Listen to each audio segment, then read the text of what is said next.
Good afternoon and welcome to the latest Family Business Masterclass from Family Business United. I'm delighted to be joined today by Guillermo Salazar from Houston in Texas, who is a long-term family business consultant. Guillermo, do you just want to get today off and running with a bit of background as to who you are and what you do? Thanks, Paul, and thanks for inviting me. Yes, I'm a family business consultant. I've been working as a consultant for almost 20 years, working with families in business, helping them to develop their governance structures and family protocols all around the world. I've been working in Latin America mainly, but also in the US and Europe. And I've been hosting so many different cultural encounters that I think that there is a huge awareness of the concept of family business that we are going to discuss today. So thank you very much, Paul. Fantastic. I'm looking forward to it. And I know you travel the world a lot, and I'm sure the cultural influences will come through today. So Guillermo, the floor's all yours. I think we're going to present for about half an hour, just over half an hour, and then we'll take some questions and hopefully get some dialogue going. Any questions during the session to anything that Guillermo says, please post them in the chat box, and we'll make sure we cover off as many of them as we can this afternoon. So Guillermo, the floor's all yours. Thank you very much. So I have a presentation here I would like to share with you. I'm going to start to share the screen right now and see. Just I need your confirmation, Paul, that we are watching the right screen. I've got the FBU logo on there, Guillermo, so I think we're definitely watching the right presentation. Okay, so what we're going to do now is to talk about how are we dealing with this situation of turbulent time that we are calling this COVID scenario, and how that we're helping families in business to basically understand the main concepts that are around this scenario where many things are different, many things are similar, but trying to understand what a family business means in the middle of working with different generations, and the concept that every generation has of the current situation. It's what we are going to explain today. So there is a main concept that I would like to share with you. The first one is the life expectancy that we are living nowadays. And as you can see in this graphical display of the life expectancy, right now we have around, and this is the whole planet average expectancy, we are around 73.2 years old for every one of us hoping to live in this world.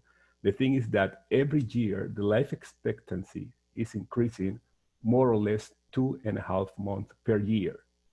Now, if we start to think in what is going to happen in the next years, once we go through this pandemic situation, we will see that most of the people that we will be born in this century will easily know the next century, the century 22. So what does it mean in terms of our family businesses? That, for example, if you have a grandchildren today, and according to this expectancy, they are going to live more than 110 years. That means that the great-grandchildren will inherit at 85. I mean, the rate that is increasing incredibly in terms of technology helping the health to go to a longer life, it's doing to reshape our concept of what is going to happen. So neither the economy nor the family businesses are designed to make it happen. So there will be no choice but to innovate in the concept of ownership and generation replacement. That's what we're going to have in the next years to come. Once everybody is healthy after this COVID situation, we are going to see that our health will determine the next generation concept that we are going to handle in our family business. So when you talk about it, what are the feelings that come to your heart? Well, you have three options, basically. You can live with fear. You can live with doubt. Or you can see this as an opportunity. That could be an excellent moment, an excellent way to understand what's going to happen with the change of paradigm. And this is basically what we are facing now. We are facing a change of paradigm. So what, or how does it work? How does a change of paradigm work? Just 92 years ago, and this is a picture I took from the Emily Davison funeral in London. I saw the movie, The Suffragettes. That's a wonderful movie. I don't know if you know it, with Meryl Streep. And this is the funeral of Emily Davison. And those were the first women that were working hard to let the women to vote in England just 92 years ago.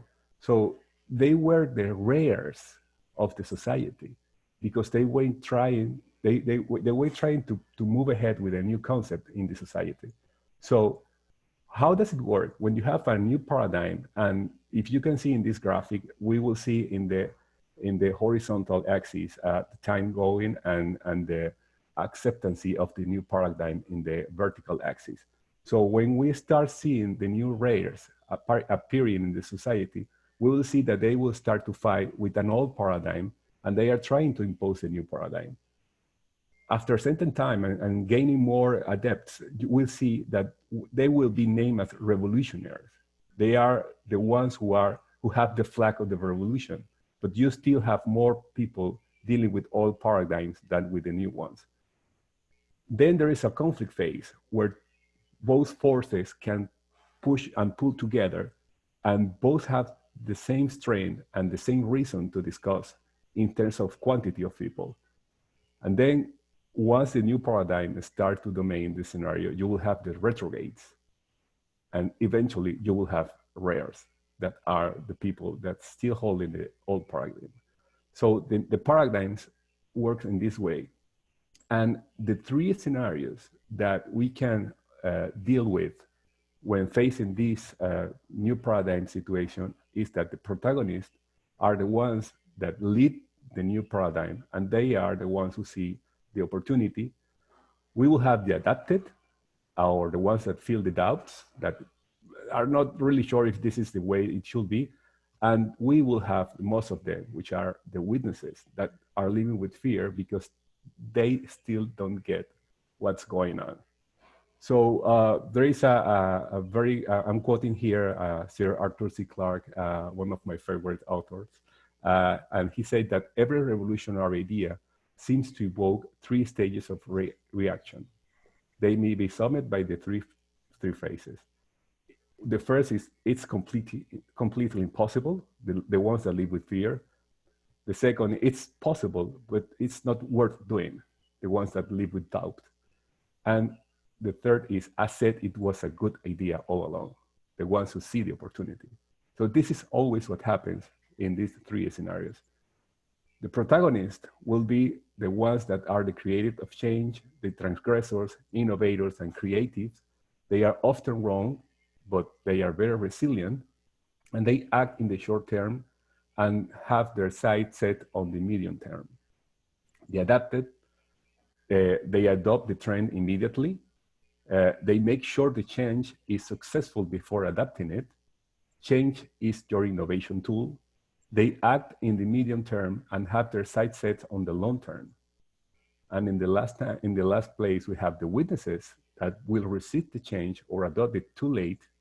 They criticize, deny the changes, affirming that all of the above was better.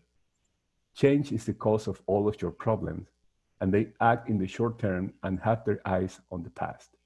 So in terms of understanding how the different generations behave on those situations, we will see that the skills that are most needed in these situations, especially for the ones that are the leaders of the change, are more typical in millennials and even more in Gen Zs.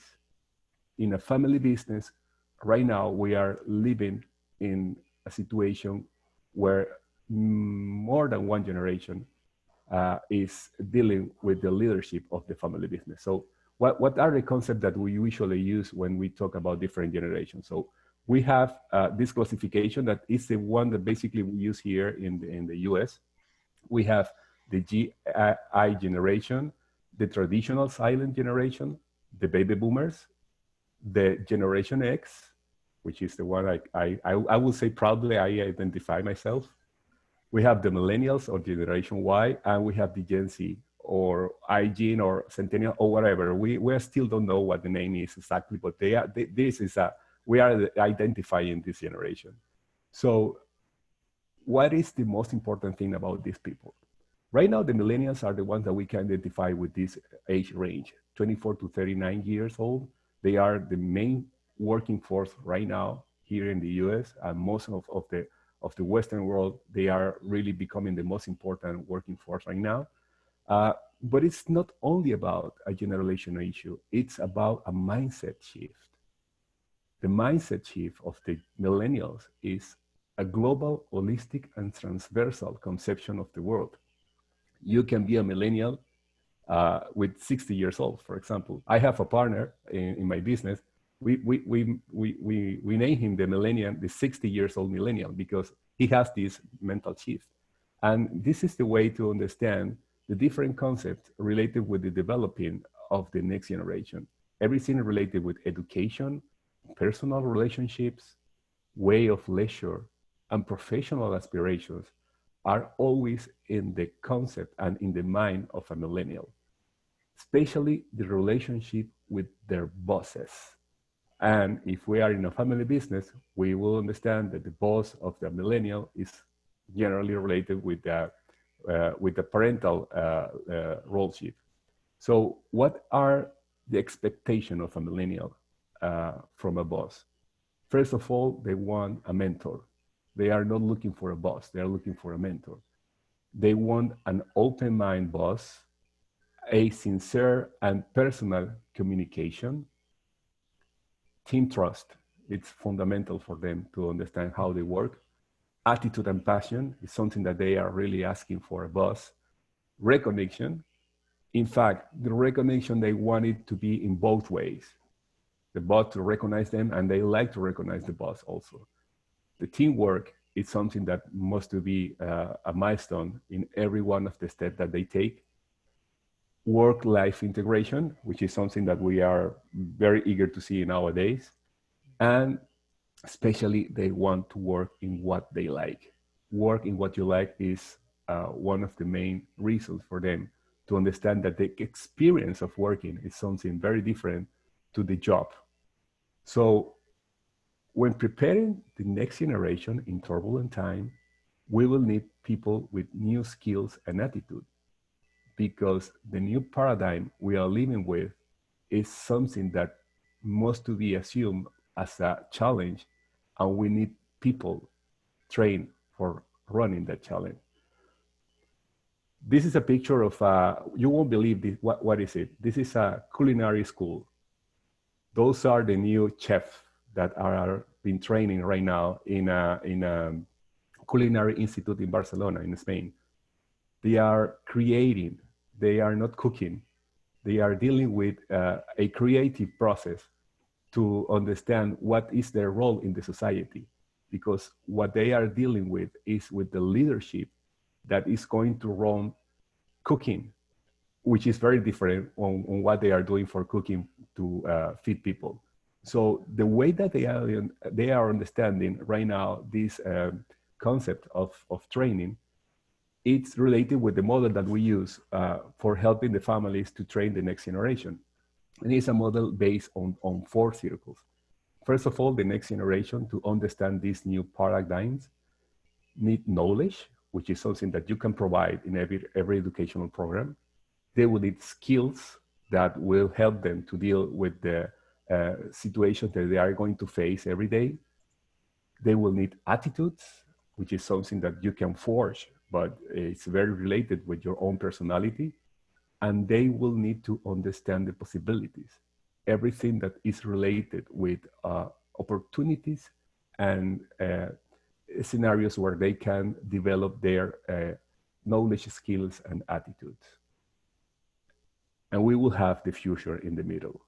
Every time that we understand that our mission as family leaders is to think in the future of our family business, we will need to think always in the next generation. So what do these model help us to deal with.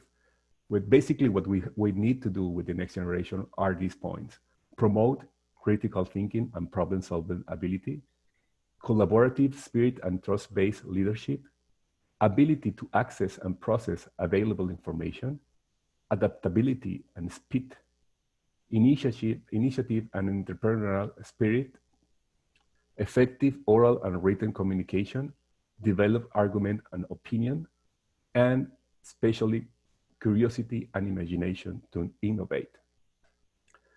So how do we do it? There is an idea that we developed in those years, trying to see if a program that was especially designed for the next generation could fit with the values and purpose of the family businesses. So we designed this 5 stages path to invite the next generation to be part of the family business as a journey of discovering, knowing, representing, contributing, and finally governing the family business. So this is a way to understand that if you want to be part of this journey, of this project, we want you to be part of this. We invite you to be part of this, but there are some challenges that we want to present to you, because we want you to be the best and especially the most responsible owner of the business that you're going to inherit someday. So here we have a concept that we always discuss with the family. The next generation, if they are going to inherit what you have right now, they're going to have power, because they are going to be owners of something that is very powerful. But eventually, what we would like to do is help them to develop authority, which is something that they have to gain by themselves. So it's not the same dealing with power and dealing with authority. They will have power, that's for sure. What we need them to have is authority. So this is the path that we have designed to let them develop their different skills to have authority. So in the first part, we create a world of discovering where do they belong to, try to shape the identity with the family business. Then with the next phase, we have the phase of knowing, going deeper on what the family business does, who are the key persons, what markets are they working with, who is the competence, everything is related with the basic information to run a business, or at least to know how to the business runs. Then we will have the phase to represent, which is now we think that you will have enough skills and knowledge to be an ambassador of the message of the family business. Then we will have the phase to contribute. And in the contribution, we understand that what you can do in helping us to develop some ideas, we can integrate and make it part of the development of the family business. And finally, we will have the phase of govern, which is a phase that we understand we will ask for the same skills that we will ask to any external member of the family business that would like to be, for example, the CEO or a member of the board of directors. And those are the real serious skills that we are expecting for the next generation. So in this path, usually we start with a large number of people, and we should finish this path with 1 or 2, or maybe 3, if we are lucky, that will be part of the leadership of the business. So for every stages pass, we will develop some KPIs that will indicate us if they already have completed the phases that we are looking for them. Usually, this is a path that could have different life stages, childhood, youth, or adulthood.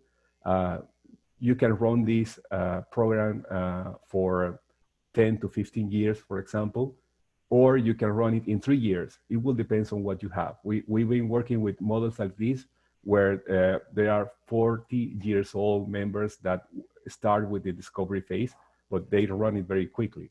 So the thing is that you will have to design it with a pace depending on what you have in your family business. And every one of these stages has a program that is especially designed for them to develop the four different uh, uh, skills, abilities, and possibilities and education that they need. And we have two checkpoints in this program. We have a minimum checkpoint that will be mandatory, which is the minimum mandatory checkpoint, MMC, and we will have a maximum expected checkpoint. That means once you go through the MMC, you will deserve to be an owner, because you will discover, you will know, and you will connect with the feeling of being an owner. You will have your clear identity of what does it mean being an owner. So if you want to keep on going through, you will see that we will ask you, if you want to be part of the board of directors, for example, we will ask you to have a maximum expectation checkpoint, where we're going to ask you the same qualification that we are needing for the right leader of the business. So every time that you go from one part to the other, you will see that you will have like a promotion of every one of these steps. So for every one of the different knowledge, skills, attitudes, and opportunities, we can develop a program of these basic issues, but every case is different. Every case will deal with different issues. For example, in the part of knowledge, you will have your identity, technology, and context. In skills, you will manage business, manage others, or manage yourself, or whatever is needed for skills specific for this business. In attitudes, usually we work with social attitudes, professionals, and leadership. And opportunities, we try to figure out how you deal with yourself and the rest of the world. So most of these programs are also completed with a coaching program for every one of the cases that we identify that could be the leaders that can go through the end of the path. So for example, this is an example of one of the programs we developed. This is a very complex one. We can work in different levels of complexity in these cases, but this is one that is very completed with all of the instrument that we can develop for our next generation preparation. So every one of the phases is related with the different KPIs that we develop, and these arrows, these horizontal arrows that you see in the bottom, are the curricula of the different programs that we develop with the different elements. So we can work in parallel with one generation and the other generation, and trying to help them to follow to the end of the path. So according to this, we will have a next generation that we could say that is more prepared for the future. And yes, what we want to tell to the Gen X and the Boomer is, ask yourself how should be the ideal future partner. And then you can design the minimum mandatory checkpoint. On the other point, we can say, ask yourself how should be the ideal future board member. And then you can design the maximum expected checkpoint and create them. Create this next step that you need to develop. So when you have these kind of programs in your awareness of the business, this program can help you to clarify what previous generations are expecting from next generation, because this is basically what the next generations always ask you. What do they want from me? I need to know what they want from me, because every time that I am invited to be part of the family business, they just open the door and let me in, and I have to figure out what do I have to do. So with this program, we answer the main questions. We can design the path of leadership, succession conditions, especially in turbulent times, that give us a map of what to do and how to react accordingly. We can empower members of the new generations in an orderly way, integrate the firm values and culture to the family and vice versa. This is a both way program that can integrate those values from the business to the family, and especially define the family business and integrate them to the business. Facilitate multi-generational integration. Most of the programs are based on forums and meetings of multiple generations debating about the content of the program, which generates this integration. It clarifies doubts among family members about the future scenarios and how they condition the succession process. And it really helps to define a realistic succession process. It solves doubts and obstacles about the family enterprise, especially to non-family members, about the scope and impact of succession, not only in the family, but also in the business. So what kind of conflict can we help to solve every time that we try to implement a program to clarify a direction in turbulent times? But basically what we do is that we solve the expectation from both generations, the leader generation and the next generation. They are always dealing with their fears and worries, and every time that we have the opportunity to present them in an orderly way, we will have this expectation covered. We try to solve that individual agendas fit into the general program. We try to solve the conflict that it's related with the individual values that are basically related with this concept of sacrifice, wealth, work, money, liberty. Those are the typical values that are always conflicting with the values of the family business. We deal with the leadership, the inheritance, the commitment of the next generation, and the flexibility of the current generation. So we always save the best for the last, which are the in-laws. They also can find their place in a program like this. It solves what's the role that they should be playing with this one. So an example of a minimum mandatory checkpoint should be one like this. We would like to have someone who continually and permanently know the history, values, and principles of the company and respect them with pride and sense of belonging. This is the less I'm expecting for someone who's going to inherit my shares. You can estimate that you can work in a program like this for them in the post-adolescence stage. I definitely recommend not to work with adolescents in this stage. It's always a requirement.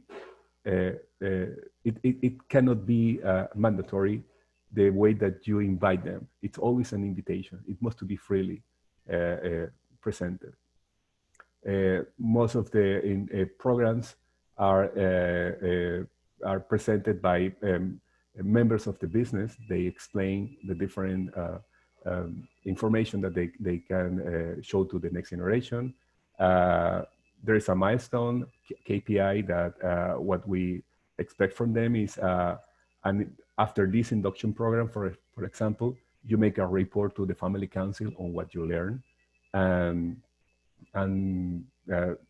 every time that this happens, it's wonderful. The feedback that the next generation gives to the family, it's really amazing. The richness of the information, the feelings, and the commitment that you create with this generation developing these kind of presentations. On the other hand, we have the maximum expected checkpoint that you will find here, that it's basically what we are expecting from a leader in the business. But in the context of a family business, for example, you could say that a member of the family that is in the govern phase is a contributor engaged with the business transcendence purpose and adds value with her recognized leadership, has a seat in the board of directors, and is someone capable of giving cohesion to the family, which is very important because it's not only based on what you can do in the business, it's also based on what you can do for the family. And that's the kind of leader we are looking for in the family business. The maturity estimated, it's over the 40s. It's always depending on the what we call the life consolidation. It should pass the board member access requirements to be invited to participate, which means that the board also must to be very clear on what they are expecting for a board member. There will be a family board access process that must to be filled, and basically what we are expecting from them is that they have to behave like professionals in the leadership of the family. So this is basically, Paul, what I wanted to share with you. I would like to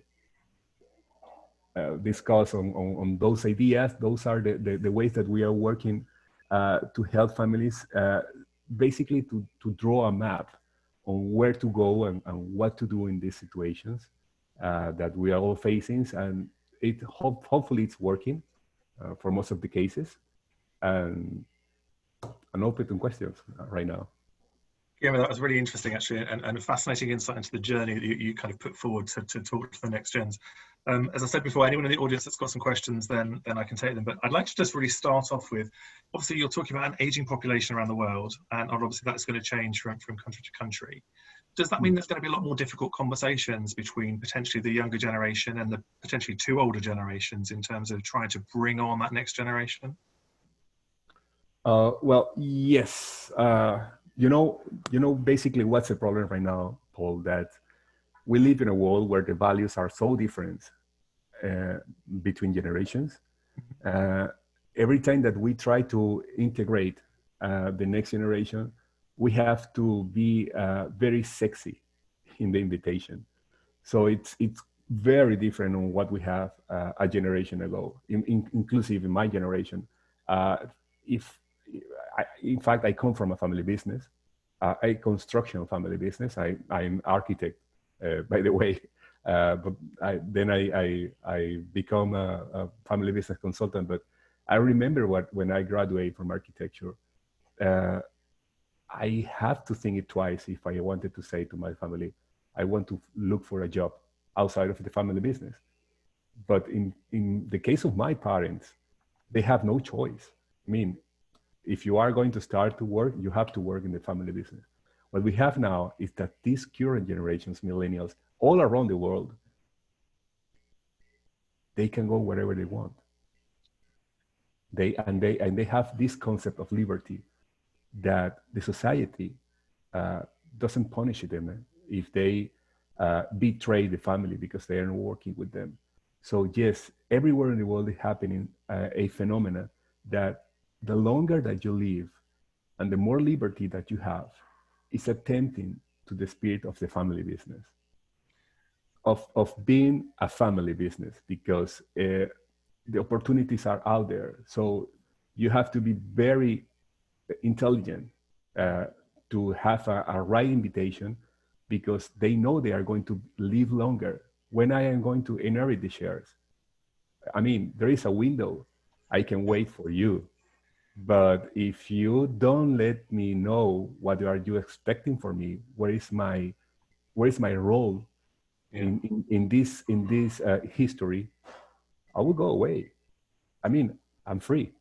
Yeah, and I this think is you're what right. we are living in. Yeah. I think you're right. There's a lot of conversations that don't happen, and there's the conversations that do. A great question actually just coming from Russ Hayworth, actually, in terms of, obviously we're living through a pandemic at the moment, and lots of things have been brought to the fore. Sadly, an awful lot of people are losing their lives. So there's people talking about mortality and losing parents and losing family members. So they're having conversations that they may have left too late. But the question that's really come in is, are you seeing the current pandemic affecting the rate of change? And is it more of an accelerant in some of those conversations around succession? Yes, definitely. It's happening. In fact, I mean, it's a conversation that was hard to have, but now that we have this situation, we need to have this conversation. And depending on every case and how close have you been to a disease or a health affection, in the system, the shares that you have to put on the table are always related with the succession process. Yeah. So yes, it's been accelerated by these situations because you are starting to think in death, which is something that you didn't want to talk about. Now that you are seeing the death closer, okay, let's talk about this because there are things that we need to define before something happens. So definitely, yeah. And kind of related to that, Guillermo, do you find that some of the conversations that you're having, the pandemic has led to people taking a bit more of a stock take in terms of what their expectations are and their thought process are, being able to reflect on what's important to them as a family and the values in terms of we've all been locked down at certain times and not been able to get that freedom that you talk about quite freely.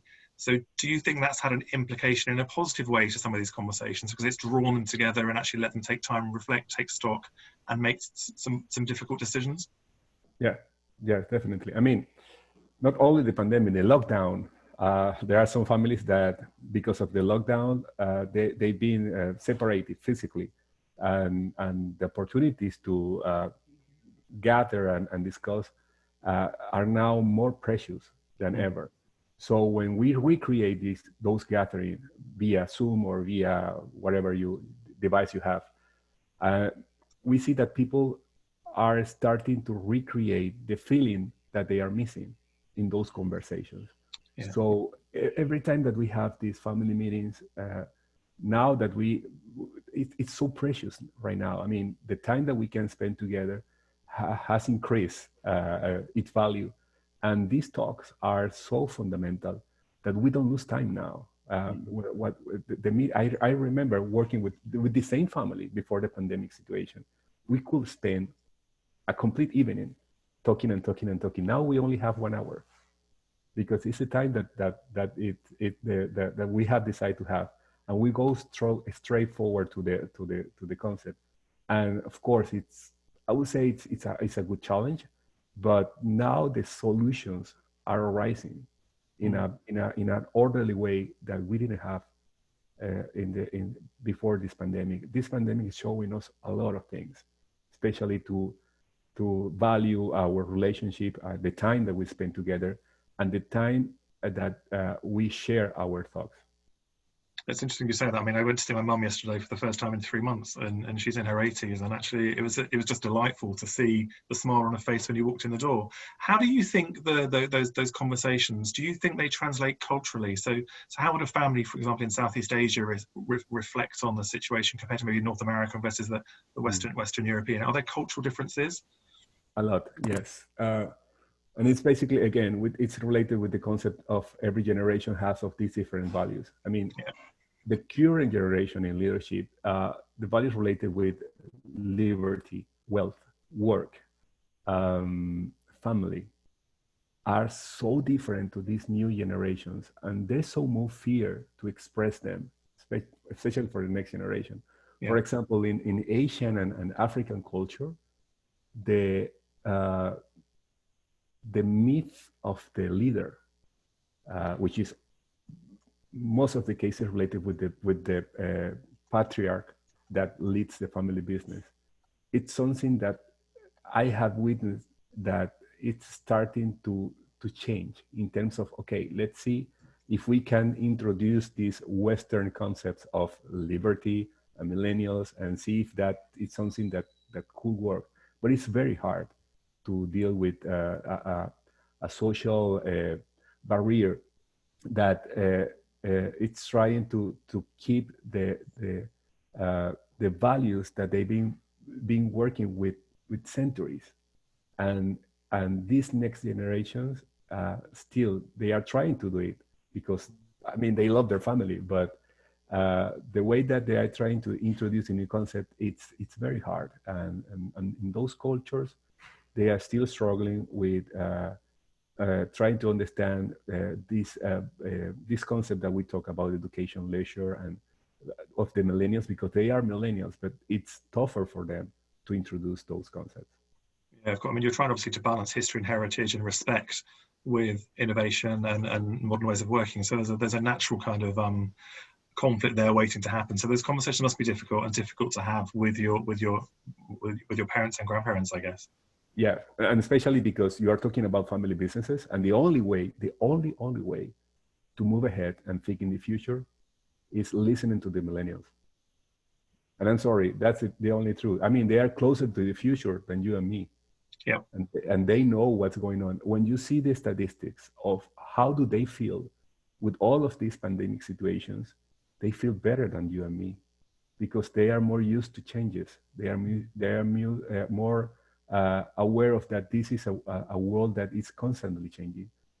And we are more, and Gen X and Boomers, we are more conservative, we are older, and we don't like things changing so quickly. They are used to that. And Gen Z, I mean, they love what's going on. So yes, and the I mean, it's more probably we will have a future like these situations that we are living as a normal situation. So yes, they are more prepared than us. And yeah, they'll respond. They will respond probably more quickly to the new normal. Yeah, yeah. So it's hard to convince a patriarch of, okay, this is a new reality. No, that's why you do what you do and I do what I do. You talked in terms of 5 stages of governance. So the next generation journey starts off with discovery and knowledge and comes through to kind of the governing thing. Which of those 5 stages do you think are the most important? I will say that once you have the minimum mandatory checkpoint, you can feel that you have done your work. Mm-hmm. So the next one is the hardest one, because now that they are really free to decide if you want to go on, and being an ambassador, it's very important.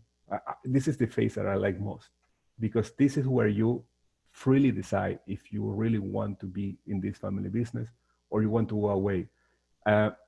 Because as mandatory is the checkpoint, everybody has to do it. Whatever you want or not, you're invited. But this is an invitation with I put my face of you have to come, and it's very easy to do. I mean, everybody wants to do that. But once you have passed this checkpoint, the next one, when you really have to demonstrate the rest of the world that you are part of this history because you are connected emotionally with this history, that's the best part. And not everyone has the commitment to do so. For example, we have a client in Spain. They work with in a copper factory, and they have been processing coppers for 200 years, and they built this museum of copper in Barcelona. So the checkpoint for you to, if you are part of the family business and you want to graduate of ambassador, the KPI is that you have to be the museum guide, and you have to convince the people once you tell the story of the family business, and you have to make them cry. I mean, they have to make them cheer, because this is a wonderful history. And once you are capable of telling the story from the heart and connect with the public, that's the part when you say, this guy is one of us. So that's the most beautiful part of doing an ambassador. Then you will have the next steps that you can develop in a more technical way, but this one is emotionally connected with the family business. Yeah. Really interesting question actually just coming from Murray Mickle up in Scotland, around the governance framework in terms of your the kind of the levels, the benchmarks, and then also the KPIs. So how do you make them? We're talking a lot about kind of the management succession and leadership. So are they equally as relevant? The question is, are they equally as relevant to ownership succession, and how do you develop responsible business owners going forward? Well, we have to work hard with the current generation that leads the family business, because we have to go deep and understand the values that they share as a family business. So we need to look for what they really want, what is their shared dream, what are they expecting as individuals and family group, and then we will understand exactly where do they want to go. because this design must to be aligned with the shared dream. And the only way to understand the shared dream is to recreate the storytelling of the family, understand where are these values founded in their history, and then project the future with this information. And once you have the whole timeline, future, present, and past, and the values that support them, then you are ready to create a design of this. So this is the most important part. I think that basically everything is related with the storytelling. Once you understand what are your connection with the feeling that really support your commitment with the business, once you understand where does it come from, then you will be able to design something that is sustainable and something that can move along by itself almost. But until you don't have that information, it's very hard to create something like that. Not even one KPI. It's really interesting. I spend a lot of time traveling around the UK and in the past more around the world, but history and heritage are really important, and the storytelling that you allude to is something that's really, really important to me. But I think what I'm hearing is actually the history, and the thing I would say is that history and heritage are really important, but they're not going to guarantee your future. But you're taking that heritage and that history and you're molding it with the values and the purpose to create a shared vision, and that you're then using as a pillar to help grow the next generation and bring the generations together. Absolutely, yeah, and it has a neurological explanation. When you imagine the future, you use information that you have of your past. Mm-hmm. So once you make conscious the unconscious of your history through the storytelling, when you understand what's your role in this history, you have all the information required to create a shared dream. And only in that moment, because the identity that you have with the history is the material that you need to create a dream. And once you have all of the elements and all the people sharing the same information, you can build a dream of the future. And that's a way that if you have, there are experiments that they do with people that have lost their memory by accident, for example. And if you ask them, what are you going to do tomorrow? They cannot tell you. They don't, because they don't know where they come from. The connection of the neurons don't help them to recreate what's going on, what's going to happen tomorrow or in 1 year or 2 years, because they don't know where they come from. So it's exactly the same thing. So I guess one of the positives to come out of the current pandemic is very much that families can look at their story and they can actually get their narrative and they can start talking about it in a way that actually starts to have those conversations with the next generation and the younger next gens. They understand what their grandparents and great grandparents have been through. Yeah. Yes, because this is a ritual that we have lost. I mean, whenever you talk about history, you can imagine where does it come from. It's the human nature to be around the fire and telling history and gathering around the experiences and why do you do that? I mean, why do you want to have a business? Why don't you have a job? What makes you decide that? Weren't you didn't have you fear, Daddy? I mean, those are the questions. Those are the history that they want to hear, and this is the only way. And once you have that, okay, you can say, okay, we are sharing this feeling, we are sharing this dream. We have a business. We can make money. We can create a wellness. Let's do it together. And if you have any problem, you can come here and ask me, because I've been being honest with you. You have the liberty to go everywhere. You can earn more money if you want, but I want you to be part of this because I know we can create it together. And this is how, okay, let's do it. Okay, how do we do it? Okay, so let's design a program that this engagement and these commitments are going to help us, you and me, to create together. But we need to go step by step, and we need to check that we are doing what we have to do. Yeah. Do you think your framework, in terms of the framework for developing the next gen in any family business, do you think it's equally as applicable to a small family firm to a large one in terms of the principles? Yes, absolutely. I mean, what I have shown here is, I would say, is one of the most complicated cases we've been working with. This is a fourth generation, and the 3 generations are living in the same company. So it really it really helps complex situations, but all the essentials concepts are developed from a two-generation family business. I mean, you can do this. It's exactly the same. I mean, it's the same concept. You need, first of all, you need to discover your identity. Then we need your commitment that you really are part of this.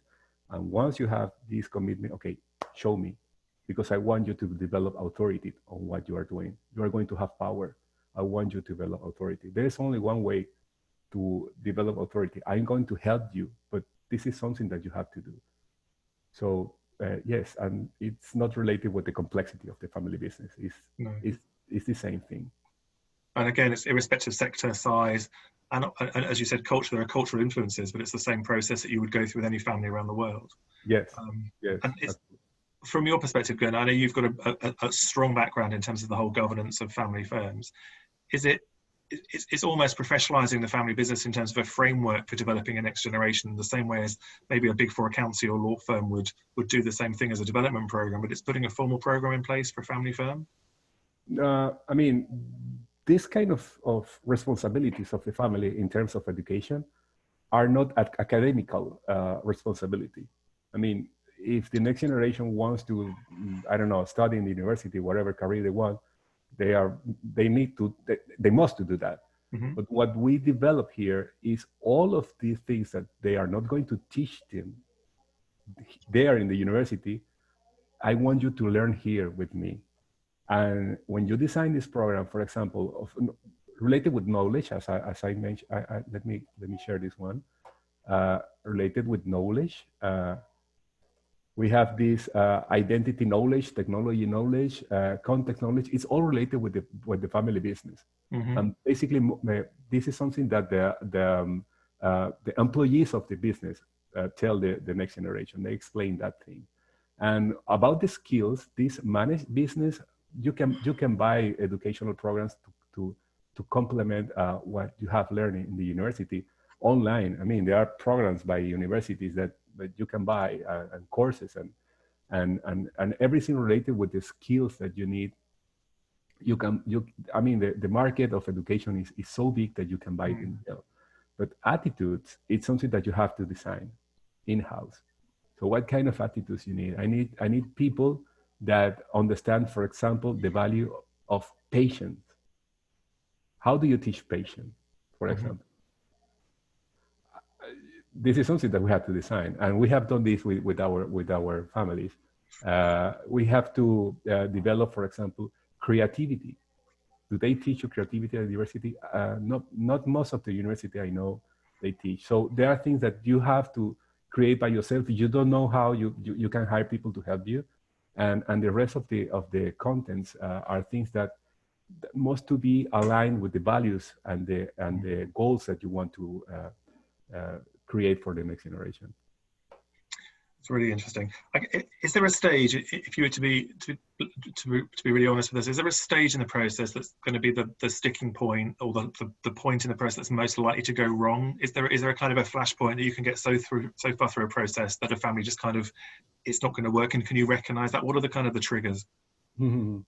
Well, yes, and I have to say that most of the cases I've seen, it's all related with the relationship of the siblings of the current generation. When we have these situations of I don't know how to explain that.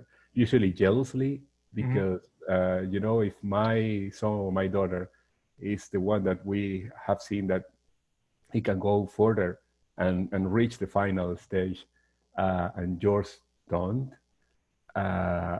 It creates noise in the process that we have to solve, but at the level of the siblings, not at the level of the next generation. I mean, there are always issues related with the relationship of the fraternal level of relationship that must to be solved, preferably before doing something like this. And this can be solved during the shared dream process. But I mean, there is no guarantee. You will always find new challenges through the process. But most of those, tough situations are related with those issues. So it's a fascinating conversation. How do you measure success? What does success look like for you when you've worked with a family? What is success? I don't know. I don't know. I have to be honest. What we do measure, and I have to be very honest with you, Paul.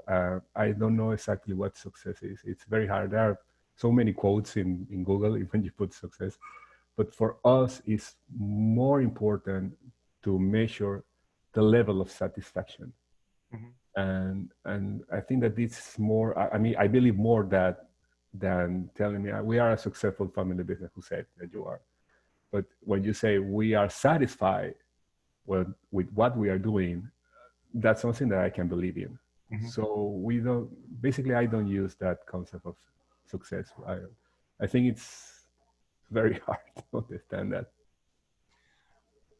And do you think, just in terms of the openness of the next generation coming through, do you think they're ready to take the challenge? Are they really ready to step up and actually go through a process and take the helm? We have to ask them if they want. And I have to say, I'm sad that we have to ask them because sometimes there are answers that you don't want to listen to. But yes, I mean, it's amazing when you start listening to the next generation, what they think, what they feel, what they want, the feedback that they transmit, the energy that they have, that can go in every direction. If we are able to help them to focus that, we can do amazing things. But first of all, you have to listen to them, and once you open the Pandora box of some young feelings, you will find everything. So in some cases, yes. I mean, if you want to make this integration successful, at least with a high level of satisfaction, you need liberty. You need them to make it freely, and you will find ones that they want to do, others they don't want to, but at least make them do the MMC, the minimum mandatory checkpoint. At least I need them to. For once you have that, and liberty start to make it works, things are going to move better.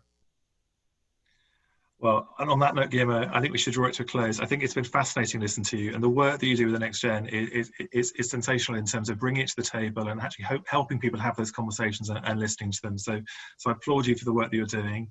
I wish you all the success for the future, and look forward to catching up with you soon. And just thank you very much for your time today, and thank you for sharing it with Family Business United as openly as you have done today, Guillermo. Thank you very much. Thank you, Paul, for the invitation. Goodbye.